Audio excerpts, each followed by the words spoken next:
السلام عليكم ورحمة الله. مرحبا بكم معايا في فيديو جديد على القناة. نتمنى يا ربي يلقاكم في أتم الصحة والعافية، أموركم طيبة. نتمنىكم تكونوا في أحسن الأحوال نتوما كتشاهدوه. تسمحوا لي البنات على طول الغياب لظروف خارجة عن الإرادة ديالي.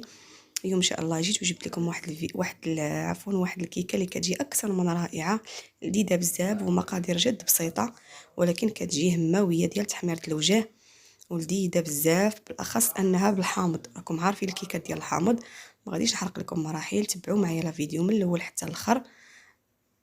ودابا على بركه الله غادي ندوز معكم المقادير وطريقه التحضير.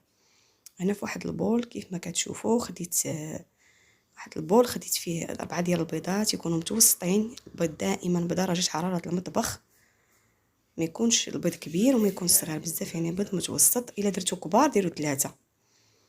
انا غادي ناخذ البول غندير فيه البيض كيف ما قلت لكم، قبصه الملح كيف العاده لصحيح الذوق. وكناخذ العبار دائما بالعبار بالكاس العنبه، هو اللي نعبر به سنيده، نعبر به الزيت ونعبر به الحامض. وانتم كتشوفوا كاس ديال السكر سنيده. حاولوا ديروا ديك السن ديال كتكون شويه رقيقه حبيبه ديال العرقاق باش تساعدكم انها تذوب، لحقاش حنا ما غنخدموش الكيكه، ما نخلطوش الكيكه ديالنا في الطراب الكهربائي. يعني انا ما نخلطوها غير بالطراب اليدوي. يخدموا مزيان داك البيض حتى يبان لينا ان البيض داب مزيان، انا عفوا ان سنيده دابت مزيان مع البيض باش ما تبقاش الحبيبات ديالها باينين. هذيك الساعه غادي نضيف الزيت على دفعات، يعني عندي كاس بالعبار، كاس ديال العنبه ديال الزيت المائده، غادي نضيفوه على 3 ديال الدفعات حتى ينسجم مزيان مع باقي المكونات. صافي. وغادي ناخذ هنا خديت واحد 2 عصير ديال الحامض، خديت القشره ديالهم غادي نضيفهم حتى هما على الخليط، حكيتهم بالحكاكه رقيقه. صافي. وهنا دوك 2 حامضات اللي حكيت العصير ديالهم غادي نعصرو، غادي نخويه في الكاس ديال العنبه. غادي يعطيني كاس الا ربع، كاس الا ربع، ضروري يكون كاس الا ربع باش يكونوا المقادير كلهم بالعبار نفس العبار ديال الكاس. والتتمه غادي نكملها بالماء، يعني يعطيني كاس الا ربع وتتمه غنكملها بالماء باش نقصوا من ديك لاسيديتي ديال الحامض شي شويه، لانه كيكون مجهد بزاف. راكم عارفين الحموضه باش ما تطيحش لينا الكيكه. صافي. من بعد ما خدمت المكونات كامله مع بعضها غادي هنا نسيت ما ضفتش الفاني، غادي نضيفو. انا خديت هنا واحد نص معلقه ديال بودره الفاني، ممكن ديروا ساشي ديال فاني في 7 غرام او 2 ساشيات. واحد المزيج ما بين الحامض والفاني كيعطي واحد الكول اكثر من رائع. جربوها غادي تعجبكم بزاف. حضروها علاش لا لوليداتكم ولا لضيوفكم الا جاوكم، علاش لا وكتوجد بسرعه وكطيب دغيا الصراحه.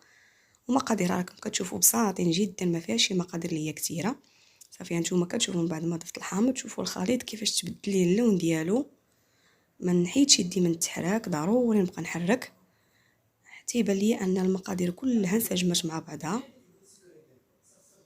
صافي. هنايا غادي ناخذ الدقيق ديالي، ضفت تقريبا دخلت لي 3 كيسان ونص.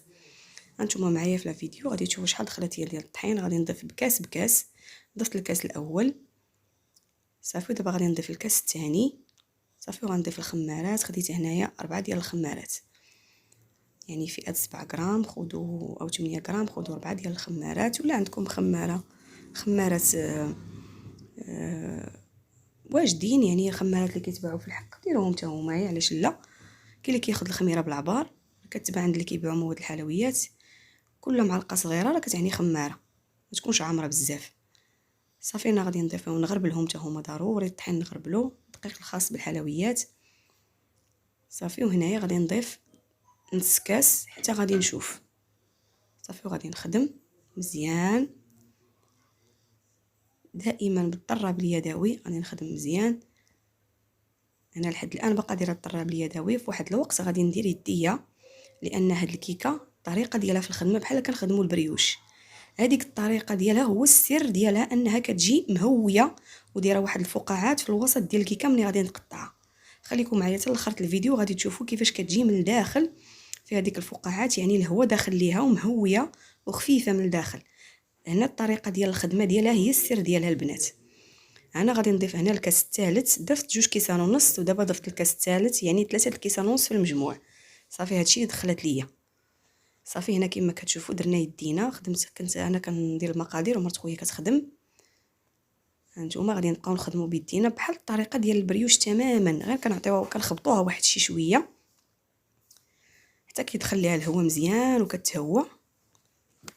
صافي من بعد غادي ندهن المول ديالي. خديت انا واحد المول هنا مسنن، دوك المولات الثقال. تستعملوا اي مول عندكم نتوما اللي كديروا فيه الكيكه، غير ما يكونش عالي بزاف وما يكونش متسع بزاف باش ما تجيش حاضره بزاف. صافي غادي ندهنوا بالزبده ونرشوا بالطحين كيف العاده. غادي نصب فيه الكيكه ديالي كيف ما كتشوفوا. الفران راه درتو كيسخن على درجه حراره 150 160. هنا فرن كهربائي، عفوا فرن غازي. درتو الكهربائي حتى هو نفس درجه الحراره، غير هو سخنوه شويه تيسخن مزيان. عاد ديروا فيه الكيكه، حاولوا ان العافيه تكون غير من التحت، واحد 30 دقيقه. صافي وشعلوا عليه من الفوق تيكمل الطياب من التحت ومن الفوق. صافي وان شاء الله غادي يكون واجد. كيجي فيه واحد اللوين غزال الصراحه. ملي تبغوا تخووا الكيكه في المول حاولوا تهزوا يديكم باش يدخل ليها الهواء وتجي مهويه من الداخل وخفيفه. صافي وهنا غادي ندوز كيف ما كتشوفوا. غادي نحضر معكم واحد الصلصه اللي غنعمر بها داك الفراغ اللي كيكون في الوسط ديال داك المول. الا درتو نتوما مول عادي يعني ما فيش داك الخويه في الوسط، هاد الصلصه هذه اللي غنحضر غادي تزينوا بها الوجه ديال الكيكه ديالكم. يعني ما داك المول الا ما فيش الفراغ ما كيعنيش انكم ما ديروش ليه هاد الصلصه. غادي تكبوها كامل الوسط وتحاولوا انكم تغلفوا بها الوجه ديال الكيكه ديالكم. صافي وتزينوها باي حاجه من الفوق عندكم. انا كيف ما كتشوفوا خديت 12 شكلاطه ديال كالا شوكولاته بيضاء. صافي درتها كتذوب في حمام مائي كيف ما كتشوفوا، في حمام مريم كيف العاده. صافي ما حاولوا ما تعطيوش الجهد بزاف، غير يسخن الماء تحطوا فوق منه الشوكولاط غير يبان لكم كيذوب. صافي وتحبسوا. صافي من بعد ما كيذوب ليا الشوكولاط تماما وانا طافيه عليه النار، ما تعطيوش العافيه بزاف لان لا مشى تسخن بزاف ما كيجيش في الذواب زوين. الشوكولاط الابيض حساس بزاف في الذوبان ماشي بحال الكحل، يعني غير السخونيه كيوصل لواحد الدرجه صافي كافيه انها تذوب. صافي نتوما كتشوفوا من بعد ما داب كنطفي النار وكنكمل غير بداك البخار ديال الماء اللي في الكاسرونه. صافي وكنخلط مزيان داك الياغورت بنكهه الكراميل حتى كينسجم مزيان مع الشوكولاط. هانتوما الكيكه من بعد ما خرجات شوفوا على الوين كيجي فيها مذهب زوينه الصراحه، كيجي فيها الوين زوين وموحد. صافي كف داك الفراغ اللي قلت لكم كنصب داك الخليط ديك الصلصه ديالي وكنحاول نسرحها مزيان على داك الفراغ اللي قلت لكم حتى يعمر كامل. صافي الا نتوما ما دايرينش بحال هذا المول، دايرين مول عادي انكم غتحاولوا تزينوا بها الوجه، تغطيو الوجه كامل ديال الكيكه بهذا الخليط بهذا الصلصه.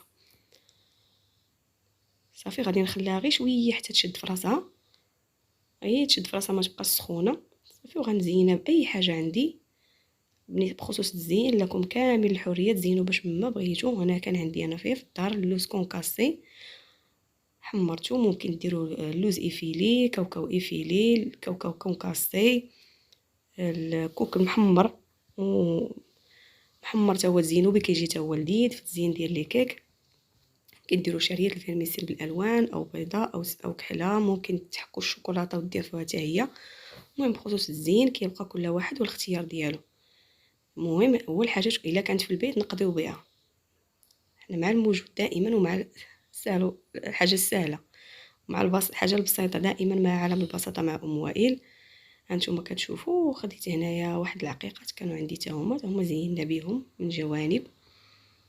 تقدروا دير اي حاجه. دابا الا درتوها اللوز كونكاسي بحال اللي درت انا، ممكن ديروا الشوكولاط اسود في الجوانب او الشوكولاته بيضاء حتى هي في الجوانب. المهم كيبقى لكم الاختيار، المهم هو تجربوها وتردوا عليا في التعليقات. وما تنساوش بارطاجيو الفيديو مع الحباب والاصدقاء باش تعمل فائده، وخليوا لي شي تعليق زوين اللي كيحفزني دائما باش نعطي الجديد. واللي باقي ما انضمش للقناه ديالي من هذا المنبر كنقول ليه مرحبا والف مرحبا. قناتكم وعالم البساطه مع ام وائل ديالكم. ما تنسونيش من لايك وخليوا لي شي تعليق زوين دائما. دابا غندوز غنقطع معكم الكيكه وانتم كتشوفوها، نوريها لكم كيفاش كتجي من الداخل غزاله كتحمق ولذيذه وفيها واحد الانتعاشه ديال الحامض. يعني كاين واحد الميلونج ما بين الحامض والفاني وداك الصلصه اللي فيها الكراميل، كتجي واحد اللذه الصراحه غزاله. غادي تعجبكم بزاف، غير جربوها واللي داقه عندكم غادي تعجبو. هانتوما شوف كيفاش كتجي خفيفه بزاف من الداخل انا راه قطعتها وهي باقا سخونه، خليوها حتى تبرد. هانتوما كتشوفوا. ولا عجبكم لا فيديو ما تنسوش بارطاجيو. السلام عليكم ورحمه الله وبركاته.